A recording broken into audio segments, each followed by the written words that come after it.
ഒരുപാട് കുട്ടികൾ ഇൽമു പഠിക്കുന്ന ഈ ഒരു മദ്രസയിൽ ഒരു മോള് മാത്രം എന്നും ബാഗ് മുമ്പിൽ വെച്ചുകൊണ്ട് വരാറുണ്ട്. നമുക്ക് അവരോട് കാരണം ചോദിക്കാം.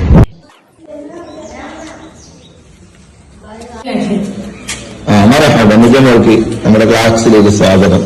ഉസ്താദ് ചോദ്യം ചെയ്യട്ടെ, നമ്മുടെ മദ്രസയിൽ നജമോള് മാത്രം എന്നും വരുമ്പോൾ ഞാൻ ശ്രദ്ധിക്കാറുണ്ട്, അവള് മുമ്പിലാണ് ബാഗ് വെക്കാറ്. എന്താ കാരണം? നമുക്ക് ചോദിച്ചോ അല്ലേ? എന്താ മോൾ അങ്ങനെ വെക്കാനുള്ള കാരണം?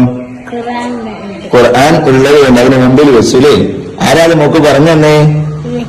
ഉമ്മച്ചിക്കോ? വാതിൽ കെട്ടില്ലേ? ബഹുമാനപ്പെട്ട ഹാഫിദ് മസൂദ് സഖാഫി ഉസ്താദിന്റെ വാല് കെട്ടതാണ്. ഉസ്താദ് എന്ത് പറഞ്ഞു? ഖുർആൻ നമ്മുടെ ഇമാമാണ്, അത് മുമ്പിലാണ് വെക്കേണ്ടത് അല്ലേ? മാഷാ അല്ലാഹ്. ഉസ്താദ് വഫാത്തായിട്ട് 1 വർഷമായി. ഇപ്പോഴും ഇതുപോലെ ഒരുപാട് ആളുകൾ ചെയ്യുന്ന സൽക്കർമ്മ കബറിടത്തിലേക്ക് ഒഴുകി എത്തിക്കൊണ്ടിരിക്കുകയാണ്.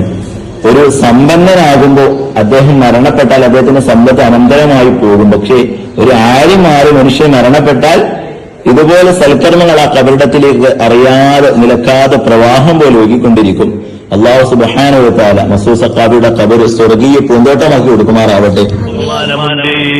ഇപ്പൊ കണ്ടോ നിങ്ങൾ ബഹുമാനത്തിന്റെ കുറവ്? ചില മദ്രസയിലേക്ക് പോകുന്ന കുട്ടികള് ബാഗ് തൂക്കിയിട്ട് പിന്നാലെ ഖുർആനേറ്റി കൊണ്ടുപോകുന്നു. പറ്റൂല മുസ്ലിമേ, ഖുർആനിനോടുള്ള അപമര്യാദയാ. ഖുർആന് പിന്നിലാക്കിയിട്ട് നീ എങ്ങനെ മുന്നിൽ പോവുകയോ? ഖുർആൻ ഇമാമല്ലേ, മുന്നിൽ വേണ്ടത് ഖുർആനല്ലേ. നിന്റെ ഇമാം ആരാണെന്ന് ചോദിക്കുമ്പോ നീ ഉത്തരം പറയുന്നത് വൽ ഖുർആൻ ഇമാമി, ഖുർആൻ എന്റെ ഇമാമാൻ.